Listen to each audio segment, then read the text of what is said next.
సహాయం చేయండి. నీ బిడ్డలతో నాతో మీరు మాట్లాడండి. మీ నామానికి మీరు మహిమను తెచ్చుకొనమని, నా నోటికి తలంపులకు నా హృదయానికి మీరు సహాయం చేయమని యేసు నామంలో ప్రార్థిస్తున్నాం పరమ తండ్రి, ఆమేన్. ఈరోజు మనం ఎవరి కోసం వాక్యాన్ని చెప్పుకుంటున్నామంటే స్త్రీల కోసం వాక్యాన్ని మనము చెప్పుకోబోతూ ఉన్నాం. ఇక్కడ అనేక మంది స్త్రీలుగా మీరు ఉంటా ఉన్నారు. మనం లేఖనాన్ని చదవం కదా, మరొకసారి చదువుదామా? అందుకు ఆ మంత్రసానులు హెబ్రీ స్త్రీలు అనగా అక్కడ దేవుని యొక్క సంఘానికి చెందినటువంటి స్త్రీలు అనేటువంటి మాట మనం పెట్టుకుందామండి. ఎవరంటండి? దేవుని సంఘానికి చెందినటువంటి స్త్రీలు. హెబ్రీ స్త్రీలు అనగా ఏం మాట పెట్టుకుంటున్నాం అక్కడ మనం? దేవునికి చెందినటువంటి స్త్రీలు లేదా దేవుని యొక్క బిడ్డలుగా ఉన్నటువంటి స్త్రీలు. ఎలాంటి వారంట? ఇతర స్త్రీల వంటి వారు కాదు. దేవునికి మహిమ కలుగునుగాక. ఎంతమందికి అర్థమైందండి? దేవుని యొక్క బిడ్డలుగా ఉన్న స్త్రీలు ఐగుప్తు స్త్రీల వంటి వారు కారు. అంటే అర్థం ఏంటి? ఇతర స్త్రీల వంటి వారు కారు. మరి వారు ఎలాంటి వారు? వారు చురుకైన వారు, వారు ప్రత్యేకమైన వారు, వారు ప్రత్యేకింపబడిన వారు. ఈ రోజున ఇక్కడ కూర్చున్నటువంటి స్త్రీలుగా ఉన్నటువంటి మీరందరూ కూడా లోకముతో చేయి కలపడానికి వీలు లేదండి. మీరు లోక సంబంధులైనటువంటి స్త్రీల వలె ఉండటానికి వీలు లేదు. ఐగుప్తు స్త్రీల కంటే హెబ్రీ స్త్రీలు చురుకైన వారిగా బైబిల్ గ్రంథంలో మనం చూస్తూ ఉన్నాం. హెబ్రీ స్త్రీలు అంటే ఎవరని చెప్పుకున్నాం తల్లి? దేవుని సంఘానికి చెందిన లేదా దేవుని బిడ్డలుగా ఉన్నటువంటి స్త్రీలు, బాప్తిస్మం తీసుకున్నటువంటి స్త్రీలు మిగతా స్త్రీల వంటి వారు కాదు. అంటే అర్థం ఏంటంటే నీ ఆలోచన ఇతర స్త్రీల వలె ఉండకూడదు, నీ యొక్క ప్రవర్తన ఇతర స్త్రీల వలె ఉండకూడదు. ఇతర స్త్రీ అంటే ఎవరు?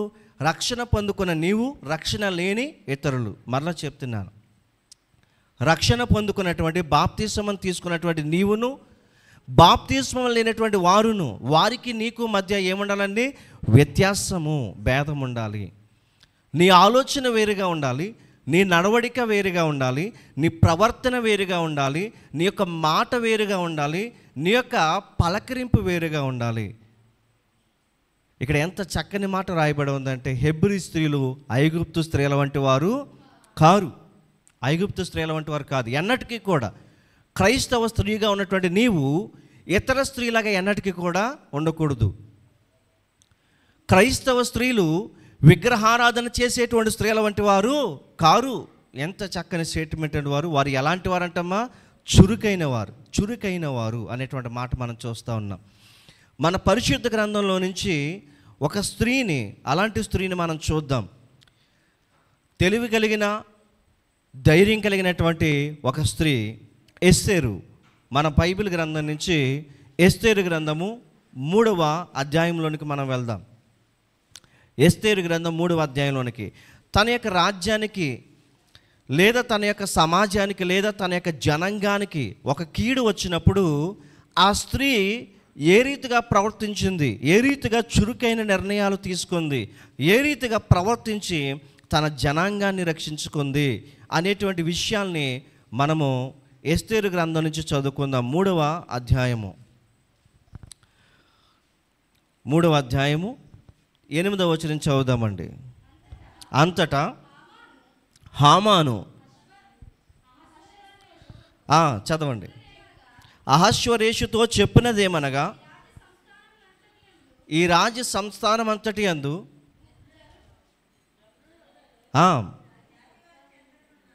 అవునమ్మా, ఒక జాతి వారు చెదరి ఉన్నారు, వారి విధులు సకల జనుల విధులకు వేరుగా ఉన్నవి. అర్థమవుతుందండి? వారు ఐగుప్తు స్త్రీల వంటి వారు కారు. వారి విధులు అందరూ చేసేటువంటి విధుల కంటే వేరేగా ఉన్నాయి. ఎందుకంటే దేవుడు వారికి పరిశుద్ధమైన, పవిత్రమైనటువంటి దేవుని వాక్యాన్ని ఇచ్చాడు. వారు వాక్యం ప్రకారం ప్రవర్తిస్తారు. వారు మనుషులకి లోబడరు, మనుషులకి నమస్కారాలు చేయరు, మనుషులకి భయపడరు. ఒక జనాంగం ఉంది నీ రాజ్యములో. వారు చెదిరిపోయి వచ్చారు. ఇక్కడికి ఎలా వచ్చారటండి? వారి విధులు ఎలా ఉన్నాయో తెలుసా? మన విధుల్లాగా వారి విధులు లేవు. ఇందాక మంత్రసానులు అంటున్నారు ఏమని? ఐగుప్తు స్త్రీలు, హెబ్రీ స్త్రీలు ఐగుప్తు స్త్రీల వంటి వారు కారు. ఇక్కడ హామాను చెప్తున్నాడు ఏమనండి, ఒక జాతి మన యొక్క రాజ్యంలో ఉంది, ఆ రాజ్యము మనలాంటి విధులు కలిగినటువంటి రాజ్యము జాతి కాదు. వారి విధులు వేరేగా ఉన్నాయి, వారి పనులు వేరేగా ఉన్నాయి. ఇదంతా చూసినప్పుడు మొర్దెకై అయినటువంటి ఒక వ్యక్తి రాజుకి నమస్కారం చేయట్లేదని చెప్పేసి ఈ కథ ప్రారంభమైందండి. అతను ఎందుకు నమస్కారం చేయట్లేదంటే 10 ఆజ్ఞల్లో ఒక ఆజ్ఞ, నువ్వు ఈ భూలోకంలో దేనికి నమస్కారము చేయకూడదు, సాగిలు పడకూడదు, వాటిని పూజించకూడదని రాయబడి ఉంది. కాబట్టి వాక్య ప్రకారము మొర్దెకై అనేటువంటి వ్యక్తి జీవిస్తూ ఉన్నాడు. ఈ హామాను అనేటువంటి వ్యక్తి ఏం చేశాడంటే రాజు దగ్గరికి, ఒక తెగ ఉంది రాజుగారు, ఒక జనాంగం ఉంది, వారు మన మాటకు లోబడటం లేదు, మన మాటకు లోబడటం లేదు. ఎవరికి లోబడుతున్నారు వారు? ఒక మనుష్యుని మాటకి, ఒక రాజు మాటకి లోబడతలేదు. ఎవరికి లోబడుతున్నారు? సర్వశక్తుడైనటువంటి దేవునికి లోబడుతున్నారు. ప్రియమైనటువంటి దేవుని బిడ్డలారా, స్త్రీలారా, మనం ఎవరికి లోబడుతూ ఉన్నాం? ఇక్కడ ఉన్నటువంటి జనాంగం అంట దేవునికి తప్ప ఇంకెవరికి లోబడతలేదు. వారు మనలాంటి విధులు కలిగిన వ్యక్తులు కాదు. వారిని ఏం చేయాలి? 9వ వచనం, వారిని ఉండనిచ్చుట. ఇక్కడ ఒక సలహా ఇస్తున్నాడండి హామాను, వారిని ఉంచటము మీకు మంచిది కాదు, ఎందుకంటే వారు మీ మాట వినట్లేదు కాబట్టి వారిని ఉంచటం మీకు మంచిది కాదు. మరి ఏం చేయాలి? వారిని రాజునకు సమ్మతి అయితే ఎలాగమ్మా? వారిని చంపేస్తాను. వారిని ఏం చేస్తాను అంటున్నాడండి? రాజుకి ఇష్టమైతే ఆ జనాంగాన్ని చంపేస్తాను. దేవుని ఆజ్ఞల ప్రకారం నడుచుకునే జనాంగాన్ని, దేవుని వాక్యానుసారంగా నడుచుకునే జనాంగాన్ని, దేవుని యొక్క విధుల ప్రకారం నడుచుకునే జనాంగాన్ని చంపుతానని ఎవరికి చెప్తున్నాడండి? హామాను రాజుతో చెప్తున్నాడు, అహస్వరేషు రాజుతో చెప్తున్నాడు. ఓకే, చదువుదాం. నేను ఆ పని చేయవారికి వెండిని రాజు యొక్క ఖజానాలో ఉంచుటకు తూచి అప్పగించినట్లును చట్టం, ఒక చట్టం చేయమన్నాడు. ఇప్పుడు భారతదేశంలో ఉన్న క్రైస్తవులను చంపడానికి కూడా ఒక చట్టం చేస్తున్నారు కదండి. భారతదేశంలో ఉన్నటువంటి క్రైస్తవుల్ని, క్రైస్తవ జనాంగాన్ని చంపటానికి, వారు క్రైస్తవులుగా కాకుండా చేయడానికి చట్టాలు చేస్తున్నారు. అలాగే హామాన్ అనేవాడు ఆ కాలంలోనే ఏం చేశాడండి? క్రైస్తవుల్ని చంపడానికి ఒక చట్టం చేయమని చెప్పేసి అన్నాడు. ఒక చట్టం చేయండి. ఎవరిని చంపటానికి? దేవుని బిడ్డల్ని చంపటానికి. చదువుదామండి. తీసి రాజు తన చేతి ఉంగరం తీసిచ్చాడంటే అర్థం ఏంటంటే అతని అధికారం ఇచ్చాడు, నీ ఇష్టం. ఆ ఉంగరం యొక్క ముఖ్య ఉద్దేశం ముద్ర, రాజు ముద్ర అన్నమాట అండి. నువ్వేం చేసినా పర్వాలేదు అన్నప్పుడు అతను ఒక శాసనాన్ని చేశాడండి. అదేంటో తెలుసా? మన రాజ్యంలో ఉన్న యూదులందరినీ కూడా నాశనం చేయండి. ఎవరిని నాశనం చేయమన్నాడండి? యూదులందరినీ నాశనం చేయండి. మొర్దెకైకి మాట తెలిసింది, ఏడ్చాడు. ఏం చేయాలని ఆలోచన చేశాడు, ఏమీ చేయలేడు. మొర్దెకై ఒక్కడైతే ఏమీ కూడా చేయలేడండి. ఈ సమయంలో అతనికి ఒక సహాయం అవసరమైంది. ఆ సహాయం ఎవరో తెలుసండి? ఒక బలమైనటువంటి రాజు కాదు, ఒక తెలివైనటువంటి యోధుడు కాదు, తన జనాంగాన్ని రక్షించుకోవటానికి సంసోను వలె కండలు తిరిగినటువంటి ఒక బలవంతుడు కాదు. ఆయనకి సహాయం అవసరం అవుతా ఒక స్త్రీ. ఎవరు అవసరమయ్యారండి? ఒక స్త్రీ. ఆ స్త్రీ దగ్గరికి వెళ్ళి ఆ మొర్దెకై మాట్లాడుతున్నాడు. 4వ అధ్యాయము 13వ వచనం నుంచి మనం చదువుకుందాం. మొర్దెకై ఎస్తేరుతో ఇట్లు ప్రత్యుత్తరం ఇచ్చి, రాజనగరంలో ఉన్నంత మాత్రము చేత యూదులందరికంటే నువ్వు తప్పించుకుందువని నీ మనస్సులో తలంచుకునవద్దు. ఇక్కడ మొర్దెకై ఎస్తేరుకు చేసినటువంటి ఒక వార్నింగ్ ఏంటంటే, నిన్ను దేవుడు చాలా ఉన్నతమైనటువంటి స్థితిలో పెట్టాడు. ఎక్కడ పెట్టాడంటమ్మా? ఆ స్త్రీని దేవుడు చాలా ఉన్నతమైన స్థితిలో పెట్టాడు. అంత ఉన్నతమైన స్థితిలో పెట్టినంత మాత్రాన మనుషులందరిలో కంటే, లేదా క్రైస్తవులందరిలో కంటే నువ్వు గొప్పదానవని అనుకోవద్దు.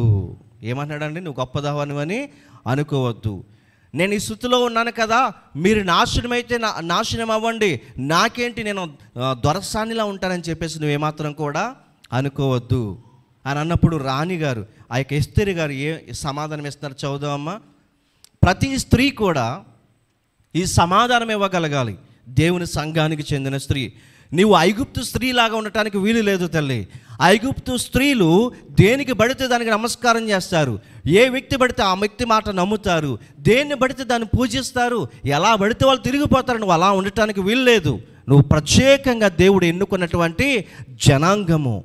ఈ స్త్రీ ఏం చేసిందో చదువుదాం. 14వ వచనం. నీవు ఏమీ మాట్లాడక మౌనముగానున్న ఎడల యూదులకు సహాయమును విడుదలయు. మొర్దెకై అంటున్నాడండి, ఈ టైంలో కనుక నువ్వు మౌనముగా ఉంటే ఎవరికి చెప్తున్నాడు ఈ మాటలని? ఎస్తేరుకి చెప్తున్నాడు. ఎస్తేరు ఒక మంచి స్టేజ్లోకి వెళ్ళిపోయింది, ఒక మంచి పొజిషన్లోకి వెళ్ళిపోయింది. రాజు భార్యగా అక్కడ ఉంటా ఉంది. ఎస్తేరు నువ్వెవడవరా అంటే మొర్దెకై ఏమీ కూడా చేయలేడు కదండి. నువ్వెవడవో నాకు తెలియదు అంటే మొర్దెకై ఏమీ చేయలేడండి. కానీ ఆమెకు వార్నింగ్ ఇస్తున్నాడు ఎవరు? మొర్దెకై. ఈ టైంలో నువ్వేమి చేయకపోతే దేవుడు మరొకరిని ఎన్నుకుంటాడు. దేవునికి మహిమ కలుగును గాక. ఈ భయంకరమైన పరిస్థితుల్లో సమాజం అంతా కూడా క్రైస్తవం మీద పడి క్రైస్తవుల మీద దాడులు జరుగుతున్నటువంటి ఈ సమయంలో క్రైస్తవుల్ని అణగదొక్కాలని, సేవకుల్ని చంపాలని బయలుదేరినటువంటి ఈ సమయంలో నీవు మౌనముగా ఉంటే దేవుడు మరొకరిని ఎన్నుకుంటాడు. దేవునికి మహిమ కలుగును గాక. నీవు మౌనముగా ఉంటే, మౌనంగా ఉండటానికి వీలు లేదండి. మనం ఏం చేయాలమ్మా? మౌనముగా ఉండకుండా మనం ఏం చేయాలి? తిరగబడాలా? ఎస్తేరు రాని తిరగబడిందా? యుద్ధం చేసిందా? కత్తి పట్టుకుందా? ప్రేమతో తన రాజ్యాన్ని కాపాడుకుందండి. ప్రేమతోటి రాజ్యాన్ని కాపాడుకుంది. ఆమె కత్తి పట్టుకోలేదు, ఆమె యుద్ధానికి వెళ్ళలేదు. గమనం చేసినప్పుడు చదువుదామ్మా. నీవును నీ తండ్రి ఇంటి వారును నశించుదురు, నీవు ఈ సమయమును బట్టి రాజ్యమునకు వచ్చితివేమో ఆలోచించుకొనమని చెప్పుమనెను. దేవుడు కొంతమందిని కొన్ని సమయాల్లో కొన్ని చోట్లకి నడిపిస్తాడండి. ఎందుకు నడిపిస్తాడంటే దాని తర్వాత ఏదో పెద్ద విపత్తు రాబోతుంది. ఆ వ్యక్తి వలన వారికి ఏం కలుగుతుంది? రక్షణ. అలాంటి కథల్లో ఒకటి యోసేపు గురించి మనకు తెలుసు. యోసేపు ముందుగానే అక్కడికి వెళ్ళిపోయాడంటే ఎవరి కోసం వెళ్ళాడు? త్వరలో కరువు రాబోతుంది. ఆ కరువులో తన కుటుంబాన్ని రక్షించుకోవాలంటే యోసేపు తన అన్నలతో ఉంటే అది జరిగే పని కాదు. అందుకే అమ్మివేయబడ్డాడు, ఆ యొక్క ఐగుప్తులో పెరిగాడు, తన యొక్క కుటుంబాన్ని రక్షించుకోగలిగాడు. ఈ సమయమును బట్టి నువ్వు ఇక్కడికి వచ్చితివేమో. మరలా చెప్తున్నాను, ఈ సమయమును బట్టి అంటే అర్థం ఏంటో తెలుసమ్మా? ఈ సమయంలో ఎన్నో ఇబ్బందులు మనం ఎదుర్కొంటున్నాం, ఎన్నో శోధనలు మనం ఎదుర్కొంటున్నాం, ఎన్నో సవాళ్ళని మనం ఎదుర్కొంటున్నాం. క్రైస్తవులు రోడ్డు మీద సువార్త చెప్పడానికి వెళ్తుంటే రాళ్ళు ఇచ్చి కొడుతున్నారండి. వాక్యం చెబుతూ ఉంటే వాళ్ళని తరిమి కొడతా ఉన్నారు. ఈ రోజుల్లో మన యొక్క ప్రాంతాల్లోనే జరుగుతూ ఉంది. ఈ సమయంను బట్టి నువ్వు ఇక్కడికి వచ్చావేమో. దేవుడు మాట్లాడుతున్నాడు ప్రతి ఒక్క స్త్రీతో కూడా. ఈ సమయంను బట్టి నువ్వు పారిపోవటానికి కాదు ఇక్కడికి వస్తా, ఈ సమయం బట్టి నువ్వు వచ్చావేమో, ఇందుకోసమే నువ్వు వచ్చావేమో. మొర్దెకై ఆ ఎస్తేరుతో మాట్లాడుతున్నాడు. పరిశుద్ధాత్మ దేవుడు నీతో నాతో మాట్లాడుతున్నాడు. 15వ వచనం. అప్పుడు ఎస్తేరు ఇట్లు సమాధానం చెప్తా ఉందండి. ఏమనమ్మా? నీవు పోయి షూషానునందు కనబడిన యూదులందరినీ సమాజమందును సమకూర్చి నా నిమిత్తం మీరు ఉపవాసం ఉండండి. ఎవరి నిమిత్తం? ఎస్తేరు నిమిత్తం. నా కోసం మీరు ప్రార్థన చేయండి. మీకోసం నేను ఏం చేస్తానో తర్వాత చెప్తుందండి. నా కోసం మీరు ఏం చేయాలంట? ప్రార్థన చేయాలి. చదవండి. 3 దినములు చేయకుండుడి, నా పనికెత్తలను కూడా ఉపవాసం ఉందును. మీరు ఉపవాసం ఉండండి, నేను తిని తాగుతానని చెప్పేసి అనలేదండి. మీరు ఉపవాసం ఉండండి, నేను కూడా ఉపవాసం ఉంటాను. మీరు ఉపవాసం ఉండండి, నేను కూడా ఏం చేస్తాను? ఉపవాసం ఉంటాను. రాజు ఇంట్లో ఉండి ఆహారానికి కొదువు లేని పరిస్థితుల్లో ఉన్నటువంటి ఆమె ఏం చేస్తుందండి? ఉపవాసం ఉంటుంది. చదవండి.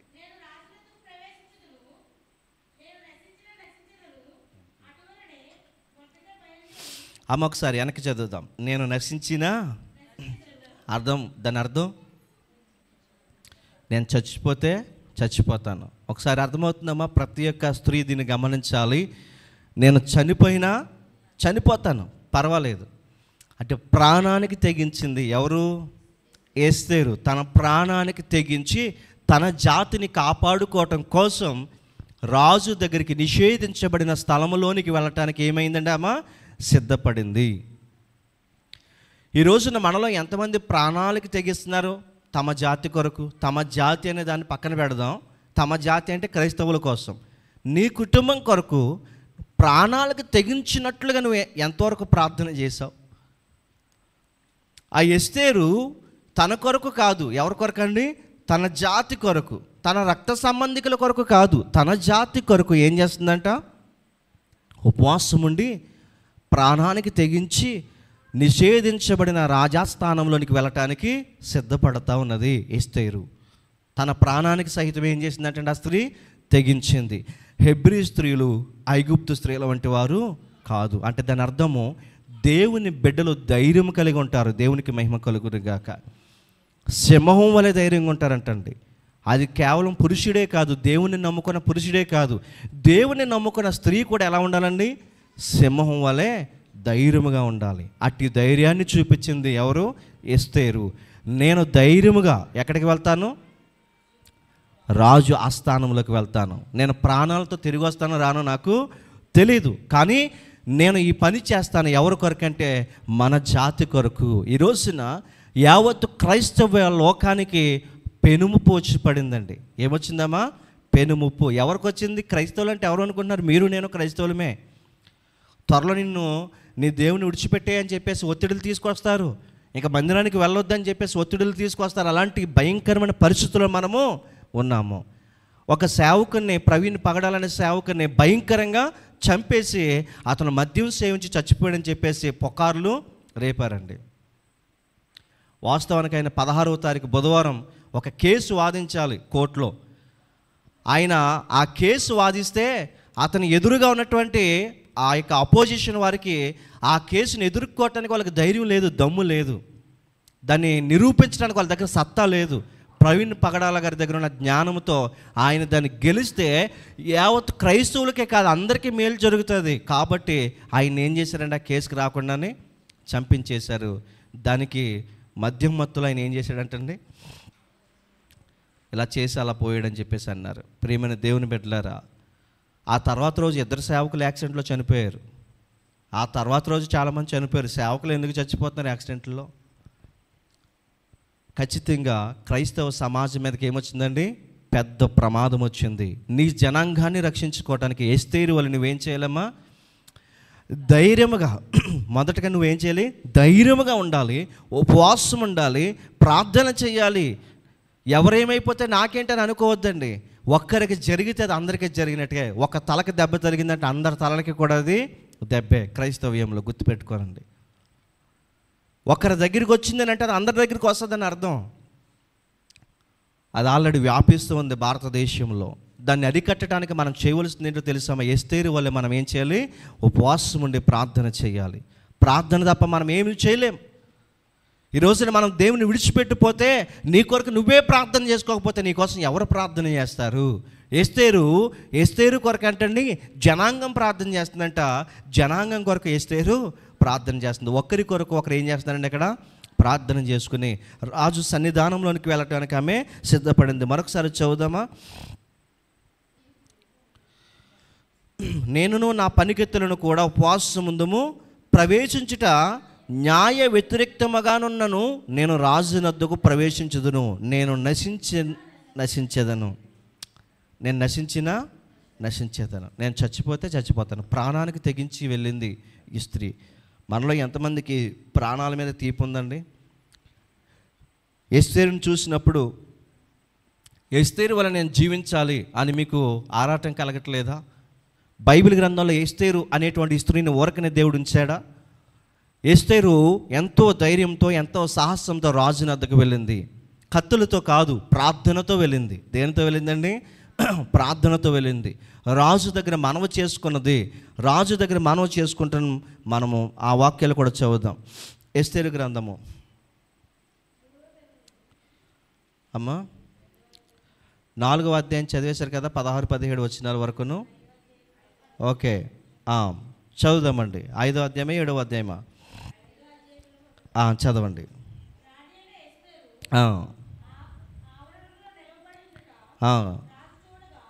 అమ్మ 7 ఓకే అండి, 7వ అధ్యాయం చదువుదాం. అప్పుడు రాణి వచనం చెప్పండి. 3వ వచనం చూద్దాం. చూడండి, అప్పుడు రాణి అయిన ఎస్తేరు ఇలాగూ ప్రత్యుత్తరం ఇచ్చెను, రాజా, నీ దృష్టికి నేను దయ పొందిన దానినైన ఎడల రాజు అయిన తమకు సమ్మతి అయితే నా విజ్ఞాపమును బట్టి నా ప్రాణమును నా మనవుని బట్టి నా జనులను నాకు అనుగ్రహింపుదురుగాక. రాజుతో మాట్లాడుతూ ఉందండి ధైర్యంతో. చదువుదాం ఇంకా కిందకి.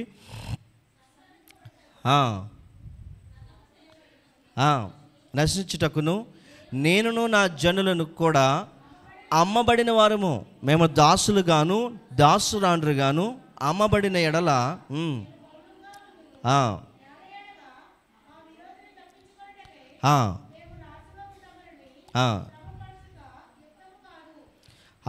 సరిపోద్దామా? 5వ వచనం చూద్దాం. అందుకు రాజైన ఆశ్వరేషు, ఇక్కడ రాజు అడుగుతున్నాడండి. ఇప్పుడు రాజుగారికి ఇదేం తెలియదు, పాపం పుణ్యం తెలియకుండా ఒక శాసనానికి ఆజ్ఞ ఇచ్చేశాడు కదండి. అక్కడ కూడా అంతే, దర్యావేషికి ఏం తెలియదు, పాపం పుణ్యం తెలియకుండా, వాళ్ళు ఎందుకు అడుగుతున్నారో తెలియకుండా, ఇక నుంచి కొన్ని రోజుల పాటు నిన్ను తప్ప ఎవరిని కూడా పూజించకూడదని ఒక ముద్ర వేయమంటే దానియేలు అనేవాడు ఉన్నాడని మర్చిపోయి ఏం చేశాడు, ఆయన దానికి ముద్ర వేసాడు. రాజుగారికి నిజంగా తెలియదండి, రాజుగారు బాధపడ్డారు తర్వాత. ఇక్కడ ఈ రాజుగారికి కూడా తెలియదు. ఈరోజున కొంతమంది వ్యక్తులు రాజులకు తెలియకుండా ఇలాంటి పనులు చేస్తూ ఉంటారండి. ఆ రాజుగారి దగ్గరికి డైరెక్ట్గా విషయాన్ని పట్టుకెళ్ళింది ఎవరు? ఎస్తేరు. ఏం చెప్తున్నాడండి, ఈ చెడు కార్యాన్ని చేసింది ఎవడు అని అన్నప్పుడు అప్పుడు ఆ రాణిగారు ఏమంటున్నారండి, ఎస్తేరు దుష్టుడైన ఈ హామానే. ఒక విషయం ఆగి నా వైపు చూడండి అందరూ, ప్రియమైన స్త్రీలారా. ఒక విషయాన్ని చెప్తున్నప్పుడు స్త్రీలు గమనించవలసింది ఎక్కువగా, ఆ విషయంలో నీకు ఆధారం ఉంటేనే మాట్లాడాలి, లేని ఎడల నువ్వు మాట్లాడడానికి సరిపోవు. దయచేసి జాగ్రత్తగా వినండి. ఒక విషయాన్ని మనం చెప్తున్నామంటే దానికి నీ దగ్గర ఏముండాలి? ఆధారం ఉండాలి. చెప్పడానికి నీ దగ్గర ఏముండాలి? ధైర్యం ఉండాలి. హామాన్ అనే వాడిని ఎదరబెట్టుకుని ఆ దుష్టుడు వీడే అని చెప్పగలిగింది ఎవరు? ఎస్తేరు. దేవునికి మహిమ కలుగును గాక. ఎంతమందికి అర్థమైందమ్మా? హామాను అనేటువంటి వ్యక్తిని ఎదరబెట్టుకుని ఆ చెడు కార్యం చేసింది వీడేనండి అని చెప్పేసి ధైర్యంగా చెప్పగలిగింది. కానీ మనము ఆ ఎస్తేరు పొజిషన్లో మనం ఉంటే, ఎస్తేరు గారి పొజిషన్లో మనం ఎలా ఉంటామండి? హామాను ఇలా చేసాడంట, ఎవడన్నా వచ్చాడు నేను అడిగాడనుకో, నాకు తెలియదండి ఎవరంటే నేను విన్నాను. ఒక నిజాన్ని నిజంగా చెప్పడానికి మనం భయపడతాం. కానీ ఒక తప్పుడు విషయాన్ని అనేకులకి మనం ఏం చేస్తామండి? చాటేస్తూ ఉంటాం. ఒక్క నిజం కోసం నిలబడింది ఎస్తేరు. ఆ ఒక్క నిజాన్ని చెప్పడంలో ఏమాత్రం కూడా ఆమె వెనకడుగు వేయలేదు. ఆమె ఏమంటుంది తెలిసిన, ధైర్యంగా ఎదరబెట్టుకుంది హామానునే, వీడే, ఈ దుర్మార్గుడే ఆ రీతిగా చేశాడు అన్నప్పుడు రాజుగారు ఏం చేశాడో తెలుసండి, హామానుని పట్టుకొని అతనికి ఉరిశిక్ష వేశాడు. ఏం వేశాడండి? ఉరిశిక్ష. ఎలా ఉరి తీయాలంటే వీళ్ళందరి కోసం, మొర్దెకై కోసం ఒక పెద్ద ఉరికమ్మం ఏర్పాటు చేశాడండి వీడు. ఆ ఉరికమ్మ మీద వీడిని ఉరి తీసేద్దామని చెప్పేసి ఆ మొర్దెకైని తీసుకెళ్ళి అక్కడ ఉరి తీసేశారు. ప్రియమైన దేవుని బిడ్డలారా, నేనేం చెప్పడానికి ఇష్టపడుతున్నానంటే, ఒక విషయం నువ్వు మాట్లాడుతున్నావంటే ఆ విషయాన్ని ధైర్యంగా ఆ వ్యక్తి ముందు నువ్వు చెప్పగలగాలి. ఎస్తేరు చెప్పగలిగిందా? లేదండి, చెప్పగలిగింది ధైర్యంగానే. వెనకాల చాటుమాటునమే మాట్లాడుకోలేదు. మరొక విషయాన్ని మనం చదువుదాం. ఇర్మియా గ్రంథంలోకి వెళ్దాం. ఇర్మియా గ్రంథము, స్త్రీలు చేయవలసినటువంటి పనులు, 9వ అధ్యాయము. ఇర్మియా గ్రంథం 9వ అధ్యాయము 20వ వచనము 21వ వచనము మనం చదువుకుందాం. ఇర్మియా గ్రంథం. స్త్రీలారా, స్త్రీలతో దేవుడు మాట్లాడుతున్నాడు. స్త్రీలారా యెహోవా మాట వినండి. స్త్రీలారా యెహోవా మాట వినండి. మనమందరం కూడా ఈ రోజున దేవుడు చెప్తున్న మాట వినాలి. కానీ ప్రత్యేకంగా దేవుడు ఎవరికి చెప్తున్నాడండి? స్త్రీలకు. స్త్రీలారా యెహోవా మాట వినండి, మీరు చెవియొగ్గి ఆయన నోటి మాట ఆలకించుడి. ఆయన నోటి మాట నువ్వు ఏం చేయాలంటమ్మా? ఆలకించాలి. చెవియొగ్గి ఆయన నోటి మాట నువ్వు ఆలకించాలి. మీ కుమార్తెలు అంటే స్త్రీలకు, మీ పిల్లలకు రోదనము చేయ నేర్పుడి. మీ పిల్లలకి ఏం చేయాలంటమ్మా? మగపిల్లలకా ఆడపిల్లలకా? ఆడపిల్లలకు అన్నటువంటి తల్లులు ఇక్కడ ఉన్నారు కదండి, వాళ్ళందరితో దేవుడు మాట్లాడుతున్నాడు. ఆడపిల్లలు కలిగినటువంటి స్త్రీలతో మీ కుమార్తెలకు ఏం నేర్పించాలంటండి? రోదనం అంటే అర్థమేంటి? కన్నీటి ప్రార్థన నేర్పించాలి. రోదన అంటే ఏడుపండి. కన్నీటి ప్రార్థన మీ పిల్లలకి మీరు ఏం చేయాలంట? నేర్పించండి. మొదటి నుంచి మరలా చదువుదామా? స్త్రీలారా యెహోవా మాట వినండి. మీరు వాళ్ళ మాట వీళ్ళ మాట కాదు వినవలసింది. ఎవరి మాట వినాలండి? ఓ స్త్రీలారా మీరు దేవుని మాట వినండి. ఆ దేవుని మాట ఏంటంటే మీ యొక్క కుమార్తెలకు రోదనము చేయట నేర్పించండి. మీ పిల్లలకి ఏడ్చి ప్రార్థన చేయటం నేర్పించండి. కన్నీటి ప్రార్థన నేర్పించండి. మీ పిల్లలకి ఏం నేర్పించాలంటమ్మా? కన్నీటి ప్రార్థన నేర్పించాలి. చదవండి. ఒకరికొకరు అంగలార్పు విద్య నేర్పుడి. వీధులలో చూడండి, వీధులలో పసిపిల్లలు లేకుండాను, రాజ్య మార్గంలో యవ్వనులు లేకుండాను వారిని నాశనము చేటుకై మరణము మన కిటికీలను ఎక్కుచున్నది. కాబట్టి స్త్రీలందరూ కూడా ఏం చేయాలంటండి? రోదన అంటే అర్థమేంటి? కన్నీటి ప్రార్థన చేయాలి, ఏడ్చి ప్రార్థన చేయాలి దేవునికి. ప్రభువా మమ్మల్ని ఏం చేయమనండి? కాపాడమని. ఎస్తేరు ఒక్కతే ప్రార్థన చేసింది. తన రాజ్యాన్ని తన జనాంగాన్ని రక్షించుకుందా లేదా తల్లి? రక్షించుకుందా. ప్రార్థనలో యథార్థత ఉంటే నీవు నీ యొక్క రాజ్యాన్ని జనాంగాన్ని రక్షించుకుంటావు. ప్రార్థనలో యథార్థత లేకపోతే నీ కుటుంబాన్ని నువ్వు రక్షించుకోలేవు. నీ కుటుంబాన్ని రక్షించుకోలేవు. ఎవరికి చెప్తున్నాడు దేవుడు? స్త్రీలక పురుషులకి అండి? పురుషులకి ఉంది, కానీ ఈ రోజున స్త్రీలకు కాబట్టి స్త్రీల కోసం మనం మాట్లాడుకుంటూ ఉన్నాం. ఓ స్త్రీలారా మీరు ఏం చేయాలంట? మీ యొక్క కుమార్తెలకు అంటే మీ ఆడపిల్లలకు ఏం నేర్పించాలండి? రోదన చేయటం నేర్పించండి. అంగలార్పు విద్య అంట. ఏంటంటే అది అంగలార్పు విద్య. ఈ విద్య ఏ పాఠశాలలో దొరకదు.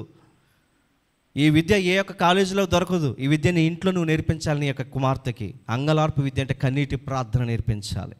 ఆ కన్నీటి ప్రార్థన లేకపోవటం వల్ల ఎంత నాశనం జరుగుతుందో తెలుసా అమ్మా? అంగలార్పు విద్య నేర్పుడి. ఎందుకంటే మరణము మన కిటికీల్ని ఎక్కుతూ ఉన్నదంటండి. మరణం మన కిటికీల్ని ఏం చేస్తుందంటమ్మా? ఎక్కుతూ ఉన్నది. ఆ యొక్క ఎస్తేరు ఆ రోదనతో ప్రార్థన చేసింది కాబట్టి మరణము నుంచి తన రాజ్యాన్ని తన జనాంగాన్ని ఏం చేసుకోగలిగిందమ్మా? రక్షించుకోగలిగింది. నీ ఇంట్లో ఒక్క పూట అయినా కన్నీటితో నువ్వు ప్రార్థన చేయటం,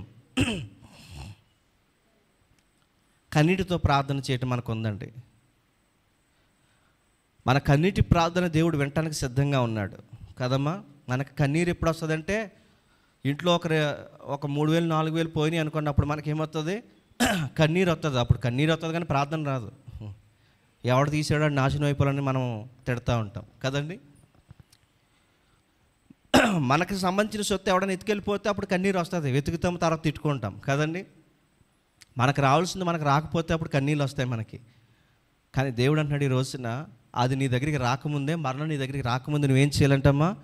రోదనతో కన్నీటితో ప్రార్థన చేయ. కుమార్తెలు ఉన్నటువంటి ప్రతి తల్లికి దేవుడు చెప్తున్నాడు, నీ కూతుర్లకి నువ్వేం నేర్పించాలంట? గట్టిగా చెప్పండి, ఏం నేర్పించాలి? అవునమ్మా, మీ కూతుర్లకి మీరు కన్నీటి ప్రార్థన నేర్పించాలి. ఇది నా మాట కాదు, ఆయన అందుకే చెప్తాడు స్టార్టింగ్లో ఏమని? స్త్రీలారా, ఒకసారి చదవండి. స్త్రీలారా, ఆమా స్త్రీలారా ఎవరి మాట వినమంటున్నాడు? అవునండి, పాస్టర్ గారి మాట కాదు. స్త్రీలారా మీరు ఎవరి మాట వినాలి?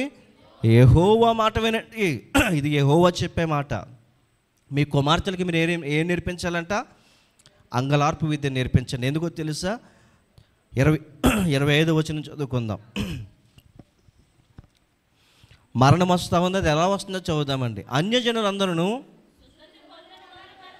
అన్యజనులు సున్నతి పొందినవారు అంటే అర్థం ఏంటి? సున్నతి అంటే ఏంటండి? బాప్తిస్మము లేనివారు. అన్యజనులందరూ కూడా బాప్తిస్మం లేనివారు అంటండి. ఇశ్రాయేలీలందరికీ సున్నతి ఉంది కానీ అమ్మా ఇశ్రాయేలీలందరూ అవునండి సున్నతి ఉన్నది కానీ హృదయ సంబంధమైన సున్నతి నొందిన వారు కారు. అన్యజనులకేమో సున్నతి లేదు, బాప్తిస్మం లేదు. ఇశ్రాయేలీలు అంటే దేవుని బిడ్డలకేం బాప్తిస్మం ఉంది, కానీ అది ఎలా లేదంట? హృదయ సంబంధమైనదిగా లేదు. అలా లేనప్పుడు ఏమవుతారండి? అలా లేనప్పుడు ఏమవుతారు? హృదయ సంబంధంగా నీకు బాప్తీసం లేకపోతే, హృదయానుసారంగా నువ్వు బాప్తీసం తీసుకోకపోతే, హృదయానుసారంగా నువ్వు దేవుల్లో నడవకపోతే నీ మీదకి శిక్ష వస్తుందా, లేకపోతే ఆశీర్వాదాలు వస్తాయా? శిక్ష వస్తుంది. కాబట్టి రోదన చేసే స్త్రీలను పిలిపించి ఏడ్చి ప్రార్థన చేయమనండి, వారు హృదయపూర్వకంగా మారాలని. ఎవరు? క్రైస్తవులు. ఎవరి కొరకు ప్రార్థన చేయాలండి?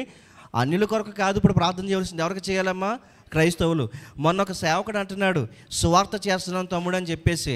అన్న, సువార్త చేయటానికి పర్మిషన్ లేదు కదా, ఎక్కడికి వెళ్తే అక్కడ ఆపేసి కొడుతున్నారు కదా, సువార్త ఎలా చేస్తున్నారన్న అంటే, సువార్త చేస్తుంది అన్యులకు కాదు తమ్ముడు, మన క్రైస్తవులకు అని చెప్పేసి అన్నాడండి. సువార్త చేస్తుంది ఎక్కడ కాదంటండి, అన్యజనులకు చేయట్లేదు తమ్ముడు, సువార్త ఎక్కడ చేస్తున్నామంటే క్రైస్తవులు ఎక్కడైతే ఉన్నారో అక్కడ వాళ్ళకి సువార్త చేస్తున్నాం, మనసు మార్చుకోనరా బాబు అని చెప్పేసి. ఏం మారలేదంటండి? మనస్సు మారలేదు. ఒకసారి చదువుతారు ఈ వాక్యాన్ని. అన్యజనులందరికీ బాప్తిస్మం లేదు కనుక ఇశ్రాయేలందరూ హృదయ సంబంధమైన బాప్తిస్మం తీసుకోలేదు కనుక రాబో దినములలో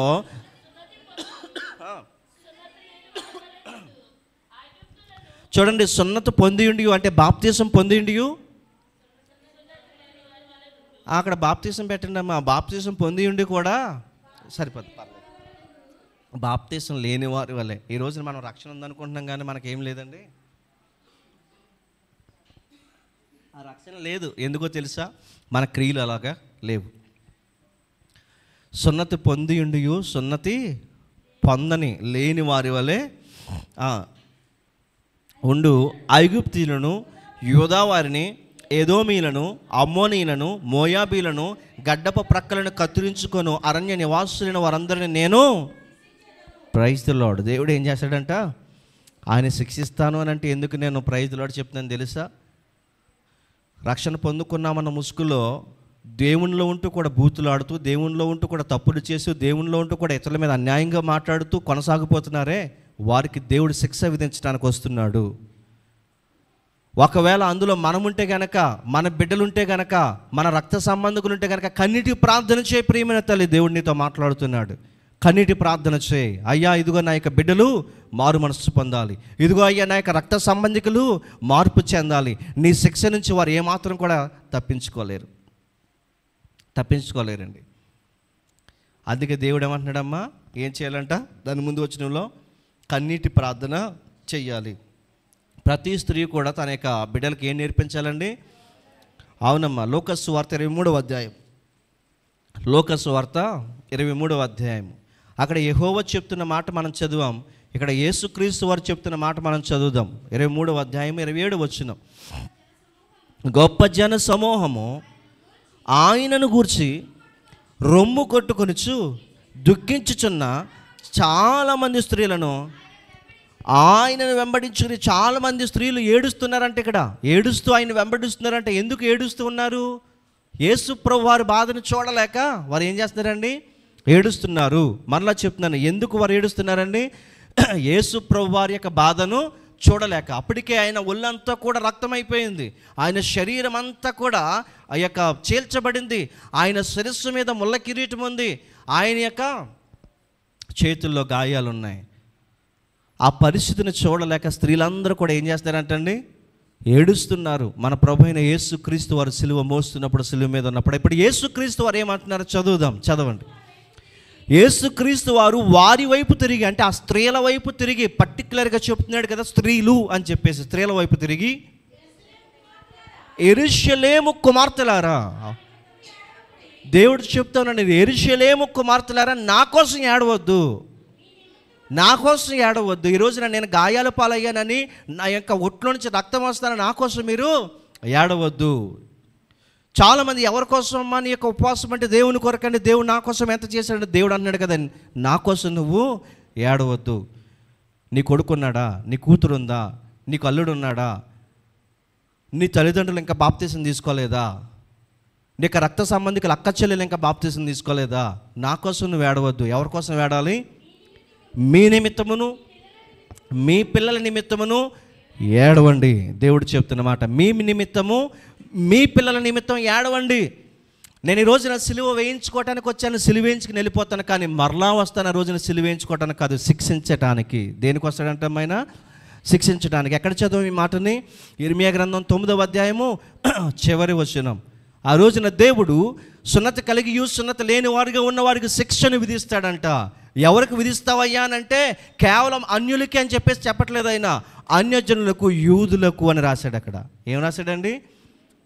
అక్కడ అన్యజనులు ఉన్నారు, యూదులు అంటే దేవుని బిడ్డలు కూడా ఉన్నారు. వారిని శిక్షిస్తాను, వీరిని కూడా శిక్షిస్తాను. పక్షపాతం లేని దేవుడు, తప్పు చేస్తే ఎవరినైనా శిక్షిస్తాడు. ఆయన ఆజ్ఞల ప్రకారం నడుచుకుంటే ఎవరినైనా సరే హెచ్చిస్తాడు. దేవునికి మహిమ కలుగును గాక. ఆ పరిశుద్ధమైనటువంటి ప్రభు చెప్తున్నాడు, అమలారా మీరు నా కోసం ఏడవద్దు, మీ ఏడుపు నా కోసం వద్దు. ఎవరి కోసం ఏడవాలయ్యా అని అంటే మీకోసం, మీ పిల్లల కోసం ఏడవండి. ఎవరి కోసం ఏడాలంటే అమ్మ గట్టిగా చెప్పండి. మీకోసం, మీ పిల్లల కోసం ఏడవండి. ఎస్తేరు తన కొరకు, తన రాజ్యం కొరకు ఏడ్చింది. దేవునికి మహిమ కలుగును గాక. తన కొరకు, తన రాజ్యం కొరకు ఏడ్చి హెబ్రీ స్త్రీలాగా ఒక చురుకైన స్త్రీ అనిపించుకుని తన జనాంగాన్ని రక్షించుకుంది. అట్లీస్ట్ ఈ రోజున నీ కుటుంబాన్ని నువ్వు రక్షించుకోగలిగావా? ఎంత గొప్ప పరిశుద్ధ గ్రంథాన్ని పట్టుకుని, ఇంత గొప్ప స్త్రీల చరిత్రను తెలుసుకొని, ఇంత గొప్ప స్త్రీలు ఉన్నటువంటి పరిశుద్ధ గ్రంథాన్ని చదువుతూ నీ కుటుంబాన్ని, నీ రక్త సంబంధికుల్ని నువ్వు రక్షించగలిగావా? ఇది నీకు ప్రశ్న. దేవుడు చెప్తున్నాడు నీ కోసం, తర్వాత నీ యొక్క పిల్లల కోసం ఏడువు. ఎందుకో తెలుసా? తర్వాత వచ్చిన కంటిన్యూ చేద్దాం. ఇదిగో గొడ్రాండ్రును, కనని గర్భమును, పాలియని స్తన్యములు ధన్యము అని చెప్పు దినములు వచ్చుచున్నవి. ఏంటంటే అండి, కనని గొడ్రాల ఆనందించి అంటాడండి ఒక చోట. కనని గొడ్రాల ఏం చేయాలంట? గొడ్రాలు ఎందుకు ఆనందిస్తుంది ఆ రోజు? గొడ్రాలు ఎందుకు ఆనందిస్తుందండి? ఈరోజు నీ కడుపుని పుట్టినటువంటి పిల్లలు, వాళ్ళ చిన్న పిల్లలు మొదలుకొని పెద్ద అయ్యే వరకు ఎదుగుతూ, చిన్న చిన్న గాయాల వరకు అయినా, జలుబైనా, నీరసమైనా, వాళ్ళకు ఒంట్లో బాగోపోతే తల్లిగా నీ ప్రాణం ఎలా ఉంటుందమ్మా? వాళ్ళకి ఆరోగ్యం బాగోకపోతే తల్లిగా నీ ప్రాణం ఎలా ఉంటుంది? నీ పిల్లలకి ఎలవెల్లాడిపోతుంది. ఇప్పుడు నీ యొక్క కడుపును పుట్టిన పిల్లోడు అనుకోండి, ఊహించుకోండి, నీ కడుపును పుట్టిన పిల్లోడు పొయ్యిలో కట్టెలు పెట్టి మీరు అన్నం వండుతూ ఉన్నారు. కాలుతా ఉన్న కట్టె నీళ్ళు చేతితో పట్టేసుకుంటే అతనికి ఏమైంది? గాయమైంది. అప్పుడు నీ తల్లి హృదయం ఏమవుతుంది? చాలా విలువలాడిపోద్ది కదా. అయ్యో నా కొడుకుకి ఇంత కాలిపోయింది, ఏమైపోతుందో ఏంటో అని బాధపడతావు కదా. ఈ చిన్న అగ్ని కోసమే నువ్వంతా బాధపడుతుంటే రాబోతుంది పెద్ద అగ్ని, రాబోతుంది ఆ యొక్క అగ్ని పర్వతం కదండి. త్వరలో అగ్నిగుండం రాబోతూ ఉన్నది. అందులో నా పిల్లలైనా నీ పిల్లలైనా పడితే మనకి ఎటువంటి వేదన వస్తుంది? అందుకే అంటున్నాడు కదా, కనని గొడ్రాల. ఏమన్నాడండి? చదవమా. కనని గొడ్రాల, పిల్లల కనదానా, పిల్లల కనదాన జయగీతం ఎత్తుమని చెప్పేసి అంటాడండి పాత నిబంధన గ్రంథంలో. ఎక్కడమ్మా? యెషయా గ్రంథము 54వ అధ్యాయంలో ఒకసారి చదువుదామండి. వచనం 3. గొడ్రాల పిల్లలు కనదానా. చూడండి, గొడ్రాల పిల్లల కనదాన జయగీతం ఎత్తు. జయగీతం అంటే అర్థం ఏంటి? సంతోషంగా ఉండు. ఆ రోజున దేవుడు అంటాడంటే, పిల్లలను కనదానా నువ్వు సంతోషించి అంటాడంట. దేవునికి మహిమ కలుగును గాక. గొడ్రాల పిల్లలు లేనిదానా నువ్వేం చేయాలంట? సంతోషించు. జయగీతం ఎత్తి ఆనందపడు. సరిపోద్దమ్మా. ఇక్కడ మనం గమనిస్తూ ఉన్నప్పుడు మళ్ళీ లోక సువార్తలోకి వెళ్దాం. ఆయన చెప్తున్న మాటలను మనం చదువుదాం. ఆ రోజున దేవుడు చెప్తాడంట, అప్పుడు క్షమించండి, ఇదిగో గొడ్రాండ్రును, కనని గర్భములను, పాలియని స్తనములను ధన్యములని చెప్పు దినములు వచ్చుచున్నవి. ఆ రోజున, ఆ రాకడ దినములో ఒకవేళ నా బిడ్డలు కనుక రక్షణలో లేకపోతే, నేను ఎంత చేసినా ఏం చేసినా నా బిడ్డలు కనుక రక్షణలో లేకపోతే, పిల్లలు లేని స్త్రీని చూసి నేను అంటానంట, నువ్వు ధన్యురాలువమ్మా అని. ఏమంటానమ్మా నేను? నువ్వు ధన్యురాలువమ్మా. ఎందుకు నువ్వు ధన్యురాలువో చెప్పనా? నేను ఇక్కడికి వచ్చాను, నా భార్య వచ్చింది, కానీ నా పిల్లలు ఎక్కడికి రాలేదు. ఎక్కడికి రాలేదు? ఏ పిల్లల కోసమైతే నువ్వు త్యాగం చేశావో, ఏ పిల్లలు బాగుండాలని నువ్వు సమస్తమును కూడా విడిచిపెట్టావో, ఏ పిల్లల భవిష్యత్తు కోసం నువ్వు ఇంత బాట వేసావో, ఆ పిల్లలు నీతో రాకపోతే ఆ రోజు నా గొడ్రాలుతో నువ్వు అంటావంట, నువ్వు ధన్యురాలు అమ్మా. నీకు పిల్లలు పుట్టలేదు కాబట్టి నా కడుపు కోత నీకు ఉండదు. ఆ రోజున ఎవరు బాధపడతారమ్మా? ఎవరు బాధపడతారు? ప్రసవించినటువంటి నీవు బాధపడతావు. అందుకే దేవుడు చెప్తున్నాడు కదా, అది చిన్న స్టేట్మెంట్ కాదండి. ఆ రోజున ఆయన సిలువపై వేలాడుతూ, ఆయన సిలువను మోస్తూ, రక్తము కారుతున్న ఆయన ఎవరి కోసం ఆలోచించాడు తెలుసా? నీ కోసము, నీ పిల్లల కోసం ఆయన ఆలోచించాడు. ఆయన అంటున్న మాట మరొకసారి చదువుదామా? అమ్మలారా, మీరు నా కోసము ఏడవకండి, మీ నిమిత్తము, మీ పిల్లల నిమిత్తము ఏడవండి. మీరు నా కోసం ఏడవద్దు, మీకోసం, మీ పిల్లల కోసం ఏడవండి. ఎస్తేరు తన కొరకు, తన యొక్క పిల్లలు అనగా తన యొక్క జనాంగం కొరకు ఏడ్చింది. తన జనాంగాన్ని ఏం చేసిందండి? రక్షించుకుంది. ఈ రోజున మనము కనీసం మన కుటుంబాన్ని రక్షించగలుగుతున్నామా? మన కుటుంబాన్ని మనం రక్షించగలుగుతున్నామా? ఎంతసేపు కూడా మనకు లోకపరమైన ఆశలే కానీ, లోకపరమైనటువంటి ఆలోచనలే కానీ, ఇతరమైనటువంటి ఆలోచనలు మనకు లేవండి. దైవికమైన ఆలోచనలు లేవు, లోకపరంగానే ఆలోచిస్తూ ఉన్నాం. ఈరోజు మనం బైబిల్ గ్రంథాన్ని చదువుతూ ఉంటే మనము మన పిల్లల కోసం ఏడవటం ప్రారంభిస్తూ ఉంటాం. ఎవరి కోసం ఏడవాలంటే మనము మన పిల్లల కోసం ఏడవండి. నీ పిల్లల కోసం ఏడువు. ఆ రోజు భయంకరమైన దినం రాబోతుంది. ఆయన మరలా వచ్చినప్పుడు గొర్రె పిల్ల వలె రాడు. ఎలా వస్తాడంటే ఆయన యోధా గోత్రపు సింహం వలె వస్తాడు. ఆ రోజు నన్నైనా సరే ఆయన విడిచిపెట్టాడు. మంచి ప్రసంగాలు చేశాడు కదా పాస్టర్ శ్యాంబాబు గారు అని చెప్పేసి చిన్న పొరపాటు చేస్తే నన్ను కూడా ఆయన ఉపేక్షించాడు, క్షమించాడు. క్షమాపణ ఎవరి దగ్గర అంటే గొర్రెపిల్ల యొద్దే, క్రీస్తు యొద్దే, యేసు యొద్దే క్షమాపణ. క్రీస్తు రాబోతున్నాడు. క్రీస్తు దగ్గర మనకేం లేదండి, క్షమాపణ లేదు. ఆ క్రీస్తు వారి మధ్యాకాశంలో అడుగు పెట్టినప్పుడు మన పరిస్థితి ఆ రోజున ఎలా ఉంటుందో దాన్ని బట్టి మనము తీర్పు పొందుతాం ప్రియమైనటువంటి తల్లులారా. కాబట్టి మనలందరినీ కూడా దేవుడు చెప్తున్న మాట ఏంటంటే, మీరందరూ కూడా మీకోసము, మీ పిల్లల కోసం ఏం చేయాలంటండి? ఏడవండి. దీన్ని మానేసేయండి. ఏంటది? తిమోతికి రాసిన మొదటి పత్రిక 2వ అధ్యాయము 9 నుంచి మనం చదువుకుందాం. తిమోతికి రాసిన మొదటి పత్రిక 2వ అధ్యాయం 9 నుంచి 9, 10, 11, 12 వచనాలు. మరియు స్త్రీలంటండి అనుకవియు, స్వస్థ బుద్ధి ఉండాలంట. అనుకువ ఉండాలి స్త్రీలకి. ఏ బుద్ధి ఉండాలమ్మా? అవునమ్మా, అనుకువ కలిగినటువంటి బుద్ధి మనకు ఉండాలి స్త్రీలకి. తగు మాస్త్రపు వస్త్రముల చేతనే కానీ, జడలతోనైనను, బంగారముతోనైనను, ముత్యములతోనైనను, మిగుల వెలగల వస్త్రములతోనైనను అలంకరించుకోవద్దు. దేవుడు చెప్తున్నాడు కదా స్త్రీలు ఎలా ఉండాలంటే, మొట్టమొదటిగా మన యొక్క బుద్ధి మనకు ఎలా ఉండాలో చెప్తున్నాడు. అనుకోగలిగినటువంటి స్వస్థ బుద్ధి గలవారై ఉండాలి. తగు మాత్రపు వస్త్రముల చేతనే కానీ, జడలతో కానీ, విచిత్రమైన జడలు వేస్తారు కదా, ఆ జడలు వద్దంటున్నాడు దేవుడు. బంగారంతో కానీ, ఏంటదమ్మా, ముత్యములతో కానీ, మిగుల వెలగల అంటే అతి విచిత్రమైనటువంటి వస్త్రం, ఫారెన్ కంట్రీలో వాడతారు కదా అటువంటివి కానీ అలంకరించుకొనక, 10వ వచనంలో ఎస్తేరు ఎలా ఉందో, షారా ఎలా ఉందో కదండి, దైవ భక్తి గలవారమని చెప్పుకొను స్త్రీలకు తగినట్టుగా దేవునికి మహిమ కలుగునుగాక. ఏ క్రియలు అంటండి? సత్క్రియ చేత మిమ్మల్ని అలంకరించుకోండి. మీకు ఏముండాలంటే ముందు అలంకారాలు ఏముండాలంట? మంచి క్రియలు ఉండాలి. అదే నీకు అలంకారం, అదే నీకు బంగారం మెడలో.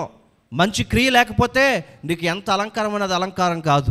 దేవుడు చెప్తున్నాడు కదా, మీకు బంగారం ఉండొద్దని దేవుడు అంటలేదు కదండి. అన్నిటికంటే ముఖ్యంగా నువ్వేం అలంకరించుకోవాలంట? సత్క్రియల చేతని నువ్వేం చేయాలి? అలంకరించుకోవాలి. మంచి మాట, ఇతరులని ఆదరించేటువంటి గుణము కదండి. అక్కడ రెబెకా అంటే ఒక స్త్రీ, ఆ యొక్క వ్యక్తి తన ఒంటులతో వచ్చినప్పుడు ఆ గుర్తు తెలియనటువంటి ముక్కు ముఖం తెలియని వ్యక్తికి తన దాహాన్ని తీర్చింది, తన ఒంటిల దాహాన్ని కూడా తీర్చింది. ముక్కు ముఖం తెలియని వ్యక్తి మనం సహకరిస్తామా?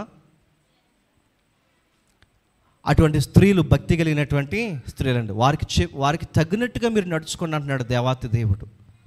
ఆ ఎస్తేరు ఎటువంటి ప్రేమ కలిగి ఉంది, అటువంటి ప్రేమ మనం ఏం చేయాలంటండి? చూపించాలి. దైవభక్తి ఉందని చెప్పుకోవటం, దేవుని నమ్ముకున్నామని చెప్పుకోవటం కాదు. నీ గదిలో నువ్వు ఏడ్చేటువంటి స్థితి నీకు ఉండాలి కదండి. కంప్లీట్ చేద్దాం. ఎక్కువ శాతం స్త్రీలు ఎలా ఉండాలంటే సంఘములో మౌనముగా, బీ సైలెంట్ అంటున్నాడు దేవుడు. ఎక్కువ శాతం స్త్రీలు ఉండవలసింది ఏంటంటమ్మా? సైలెంట్గా. స్త్రీ మౌనముగా ఉండి సంపూర్ణ విధేయతతో నేర్చుకొనవలను. మళ్ళీ రెండోసారి స్త్రీ మౌనముగా ఉండవలసినదే కానీ ఉపదేశించుటకైనను అధికారము చేయుటకైనను ఆమెకు నేను సెలవివ్వను. పురుషుడి మీద పెత్తనం చేయకూడదు అంటాడు స్త్రీ. 13వ వచనం, మొదట ఆదామును హవ్వయు మరియు ఆదాము మోసపరచబడలేదు కానీ స్త్రీ మోసపరచబడి అపరాధములో పడెను. ప్రియమైన దేవుని బిడ్డలారా, కాబట్టి స్త్రీలు చాలా జాగ్రత్తగా జీవించాలి. స్త్రీ ఎప్పుడు కూడా మోసపోతుంది అంటాడు. మోసపోవద్దమ్మా. చాలామంది మోసం చేయడానికి తిరుగుతూ ఉన్నారు. మోసపోవద్దు. దేవుని లేఖనం మనతో సూటిగా మాట్లాడుతూ ఉంది. మనం ఎలా జీవించాలి, మన బిడ్డల్ని ఎలా పెంచాలి, మన బిడ్డలకి ఏ విద్యను నేర్పించాలంటమ్మా? హంగలార్పు విద్యను నేర్పించాలి. ఇందులో నుంచి కొన్ని పాయింట్స్ మనం నేర్చుకుందాం. ఎస్తేరు గారు ఒక జాతిని రక్షించారు కదండి. మొదటి ప్రశ్న, మనం మన కుటుంబం అంతటిని రక్షించగలిగామా? ఇది మొదటి ప్రశ్న స్త్రీలకు. ఎస్తేరు గారు అంటే తన జాతిని అంతటిని రక్షించారంట. అవునా కాదండి? అవును కదా. మనం మన యొక్క కుటుంబాన్ని రక్షించుకోగలిగామా? కనీసం వాళ్ళని దేవుని మందిరానికి నడిపించగలుగుతున్నామా? రెండవది, తన జాతిని రక్షించుకోవటానికి ఆమె రాజు గదిలోకి అనుమతి లేకుండా ప్రాణానికి తెగించి వెళ్ళింది. ఎవరి కోసం వెళ్ళిందంటే తన జాతిని రక్షించుకోవటం కోసం. రెండవది నేను చెప్తున్నాను, నీ భర్తని నీ బిడ్డని రక్షించుకోవటానికి నీ గదిలోకి నువ్వు వెళ్ళి ప్రార్థన చేసుకుంటున్నావా? రాణి ఎక్కడికి వెళ్ళిందంటే రాజు గదిలోనికి అనుమతి లేని ప్రదేశంలోకి వెళ్ళింది. అనుమతి లేదు రాణికి వెళ్ళటానికి, అనుమతి తీసుకుని వెళ్ళాలి. కానీ అనుమతి లేకుండా ప్రాణాలకు తెగించి వెళ్ళింది. నీ దేవుడు నా దేవుడు, నీ ప్రార్థన నా ప్రార్థన వినటానికి ఎక్కడ ఎదురు చూస్తున్నాడు ఆయన? ఎక్కడ ఎదురు చూస్తున్నాడు? ఎక్కడమ్మా? రహస్యమందు నీ గదిలో కదండి. నువ్వు ఎవరు చూడకొని నీ గదిలోకి వెళ్ళి తలుపు వేసుకుని ప్రార్థన చేయమన్నాడు. ఆ ప్రార్థన నీకుందా? మొట్టమొదటిది ఏం చెప్పానమ్మా? రాణి గారు తన జాతిని రక్షించుకోగలిగారు. ఎస్తేరు గారు, ఈ రోజున నీవు నీ కుటుంబాన్ని రక్షించుకోగలిగావా? రెండవది నేను చెప్పినటువంటి మాట ఏంటి? తన జాతిని రక్షించుకోవటానికి ఆమె రాజు గదిలోనికి ప్రాణాలకు తెగించి వెళ్ళింది. ఈరోజు నీ గదిలోనికి నువ్వు ప్రాణాలకు తెగించి వెళ్ళనవసరం లేదే. మోకాలు వేసి ప్రార్థన చేయడానికి వెళ్తే సరిపోతుందండి. మరి మనం వెళ్ళి మన గదిలో ప్రార్థన చేసుకోగలుగుతున్నామా? మూడవది, మనిషిని ఎదురుగా పెట్టి మాట్లాడింది ఎవరు? ఎస్తేరు. ఎవరా మనిషి? హామాను. తప్పు చేసిన ఎదురుగా పెట్టి మాట్లాడింది. కానీ మనం తప్పు చేసిన చాటుగా పెట్టి 100 మాటలు మాట్లాడతాం. ఆ రాణికి మనకి ఎంత తేడా అండి? స్త్రీ ఎలా ఉండాలంట? నీకు అది తప్పు అనిపిస్తే అది అక్కడే అడగాలి. చాటుగా వెళ్ళి 100 మందికి చెప్పకూడదు. ఎస్తేరు గారు నిలదీసి అడిగింది ఈ హామానే అని చెప్పేసి కదండి. ఈరోజు మన యొక్క పరిస్థితి ఎలా ఉంది? మనం ఏ రీతిగా ప్రవర్తిస్తూ ఉన్నాం? నాలుగవది, ఎస్తేరు గారి విషయంలో నేను చాలా మెచ్చుకోదగింది. బహుశా మీరు ఎప్పుడైనా విన్నారో లేదో నాకు తెలియదు. ఎస్తేరు తన యవ్వనాన్ని, తన ప్రాణాన్ని నష్టపోవటానికి సిద్ధపడింది. దేవునికి మహిమ కలుగును గాక. యవ్వన స్త్రీలు ఎలాంటి విషయాల్లో ముందుకు వస్తారండి ప్రార్థన చేయటానికి, తన జాతులను రక్షించడానికి? అమ్మ దేవుని ప్రార్థనకి వెళ్దామంటే సినిమా ఉందండి, లేకపోతే ఇంకోటి ఉందండి, మా ఇంటికి చుట్టాలు వచ్చారని పోతారు కదండి. కానీ యవ్వన స్త్రీ ఎవరు? ఎస్తేరు. అందులోకి అందగత్తె అని చెప్పేసి ఉందండి. ఆమె అందరి స్త్రీలో కానీ ఎలా ఉందంటండి? సుందరమైనటువంటి స్త్రీ. అంత యవ్వనంతో, అంత అందంతో ఉన్న స్త్రీ తన యవ్వనాన్ని, తన ప్రాణాన్ని రాజు చేతిలో తీసుకోవటానికి ముందడుగేసింది కదండి. ఈ రోజున మనము ముసలైపోతున్నా కానీ ఇంకా దీనికి రంగులు దిద్దుతూ ఉంటాం కదండి. ఆ స్త్రీ ఎక్కడండి, మనం ఎక్కడ? ఒకసారి ఆలోచన చేద్దాం. ఆ స్త్రీకి అంత అందం ఉన్నా కానీ రాజుగారి మేకప్ కిట్ యూజ్ చేసిందా? పాస్టర్ గారు కానీ ఎవరన్నా చెప్పాలి. రాజుగారి మేకప్ కిట్ ఇచ్చారండి, యూజ్ చేయలేదు. పౌడర్ ఇచ్చాడు, ఆమె యూజ్ చేయలేదు. ఇంకా విలువగలటువంటి పౌడర్ కానీ అత్తరు అన్నీ ఇచ్చాడు. ఇవేవి నాకు వద్దు, నేను సాధారణమైన స్నానం చేస్తానని చెప్పేసి అందండి. సాధారణమైన స్నానం చేసింది.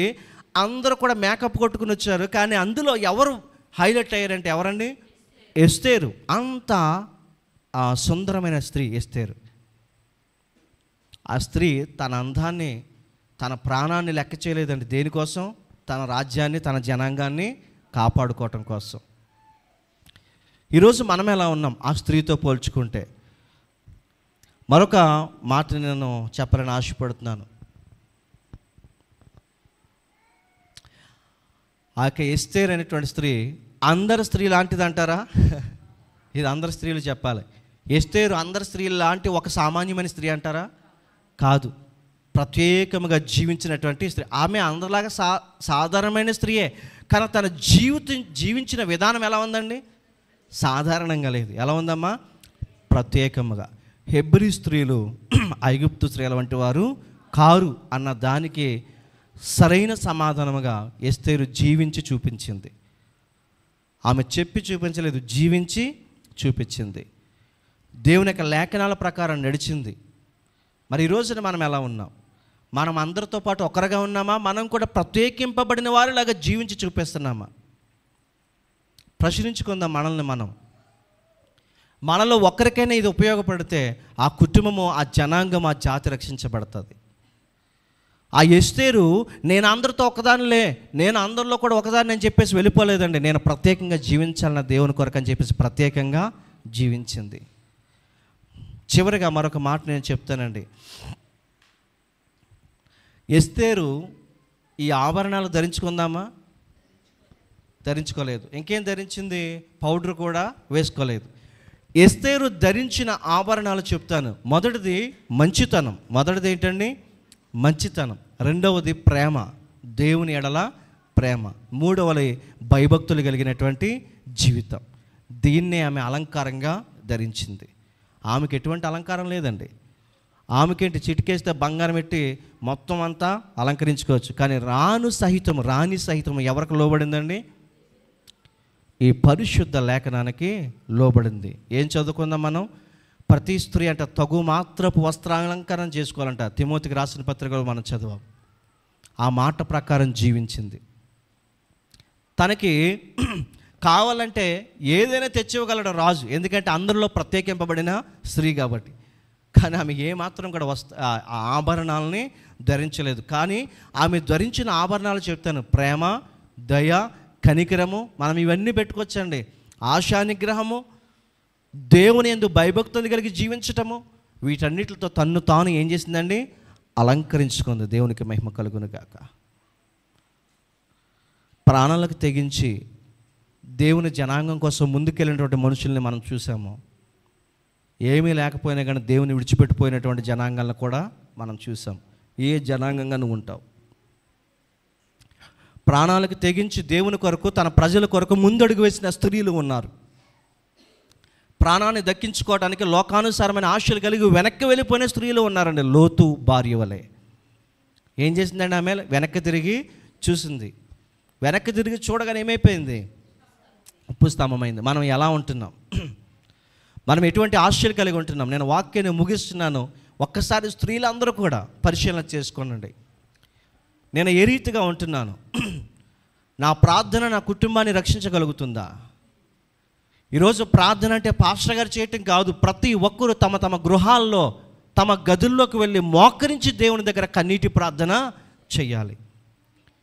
ఎస్తేరు ప్రార్థన చేసింది, తన జనాంగాన్ని రక్షించుకుంది. ఈరోజు మనం ప్రార్థన చేసి మన కుటుంబాన్ని, మన గ్రామంలో ఉన్నటువంటి మన సహోదరుల్ని మనం రక్షించగలుగుతున్నామా? నీ ప్రార్థనలో నీవు మాత్రమే కనిపిస్తున్నావా? నీ ప్రార్థన ఇతరుల కొరకు లేదా? ఒకసారి ఆలోచన చేద్దాం. ఎస్తేరు ప్రార్థన తన కొరకు కాదు, ఎవరి కొరకు చేసిందండి? తన జనాంగం కొరకు, తన జాతి కొరకు చేసింది. మన ప్రార్థన నేను, నా కుటుంబం, నా బిడ్డలు అంతవరకు కాదు. మన యొక్క జాతి, మన రక్త సంబంధికుల కొరకు మనం ఏం చేయాలండి? ప్రార్థన చేయాలి. నిన్ను తెలుసుకున్నాను ప్రభువా, వారు కూడా నిన్ను తెలుసుకోవాలి. ఎవరము కూడా ఈ బాధ అనుభవించలేమండి. దేవుడు చెప్తున్నాడు కదా, అమ్మలారా నా కోసం మీరు ఏడవద్దు, మీకోసము మీ పిల్లల కోసం ఏడవండి. ఒకవేళ నువ్వు పరలోకం వచ్చి నీ పిల్లల పరలోకం రాకపోతే నీకు ఏ బాధ ఉంటుందో ఇప్పుడే నువ్వు గ్రహించుకో. వారి కోసం కన్నీటి ప్రార్థన చేయమన్నాడు దేవుడు, అంతేనండి. కన్నీటి ప్రార్థన చేస్తే దేవుడు విని వారి హృదయాలను ఏం చేస్తాడటండి, మారుస్తాడు. అయ్యా నా కుమారుడు మాట వింటలేదు, ఎంతసేపు కూడా తాగుడుతోనే ఉంటున్నాడు అని అంటావా? దేవుడు నీతో మాట్లాడుతున్నాడు. మోకరించి నీ గదిలోకి వెళ్ళి నీ కుమారుడు కోసం సమయాన్ని వెచ్చించి ప్రార్థన చేయి. 10 మందికి చెప్తే ప్రయోజనం లేదు తల్లి. నా కొడుకుని మార్చు, వాడి ప్రవర్తన మార్చండి, మీరైనా చెప్పండి అని 10 మంది దగ్గరికి వెళ్తే ఎటువంటి ప్రయోజనము లేదండి. ఎవరి దగ్గరికి వెళ్ళాలి? ఒకరోజు నేను వాక్యాన్ని ముగిస్తున్నాను. ఒకరోజు హాలండ్ అనేటువంటి ప్రాంతంలో ఇద్దరు భార్య భర్తలకి మైకిల్ అనేటువంటి కొడుకు. ఆ కుమారుడు పెరుగుతూ వీళ్ళిద్దరూ భార్య భర్తలు ఇరువురు క్రైస్తవులు, దేవుని నమ్ముకున్న బిడ్డలు. అందుకే అతనికి ఏం పేరు పెట్టారండి? మైకిల్ అని పేరు పెట్టారు. ఈ వ్యక్తి ఎదుగుతూ ఎంతసేపు కూడా ఏం చేసేవాడంటే ఇతరుల్ని బాధిస్తూ ఉండేవాడు. ఒకరోజు వాళ్ళ నాన్నగారికి ఫోన్ వెళ్ళింది ఒక షాప్ నుంచి. ఏమనంటే నీ కొడుకు ఫుల్గా డ్రింక్ చేసి ఇక్కడ ఒక వ్యక్తితో గొడవ పడుతున్నాడని చెప్పేసి. వెంటనే భార్య భర్తలు ఇరువురు కూడా పరుగుని వెళ్ళిపోయి తన కుమారుని హత్తుకుని ఇంటికి తీసుకొచ్చారు. తర్వాత రోజు ఆ మైకేల్ యొక్క స్నేహితులందరినీ పిలిపించి, ఒరే నువ్వన్నా చెప్పరా నా కొడుకుకి, నువ్వన్నా చెప్పరా నా కుమారుడికని అందరినీ బతిమాలారు. 2 రోజులు బాగానే ఉంది.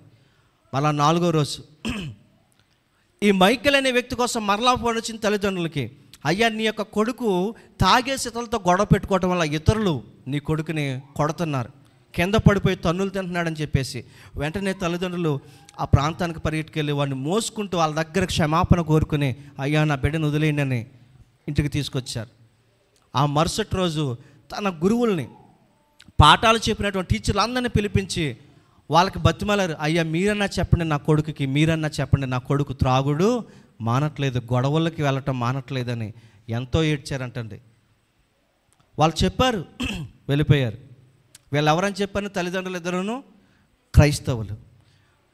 మళ్ళీ ఇంకొక ఫోన్ వచ్చిందండి. ఇలా ఫోన్ వస్తుంటే తల్లిదండ్రులకు వణికెత్తిపోతూ ఉండేవారు అనమాట, ఏ మాట వినాలో తన కొడుకు కోసమని. అయితే ఆ ఫోన్లో వాళ్ళు వినకూడని మాట విన్నారు. అదేంటో తెలుసమ్మా? నీ కొడుకు తాగిన మత్తులో మరొక వ్యక్తిని ఆ బాటిల్తో కొట్టి చంపేశాడని చెప్పేసి విన్నారు.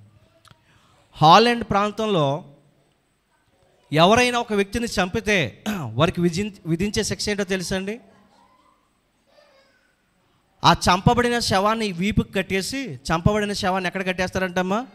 వీపు మీద కట్టేసి హాలండ్ పొలిమేరలో వదిలేస్తారు. అవతల వారు ఇటు రానివ్వకూడదు, యువతల వారు అటు రానివ్వకూడదు. ఆ పొలిమేరలోనే ఆ శవాన్ని భుజం మీద వేసుకుని ఏం చేస్తూ ఉండాలండి?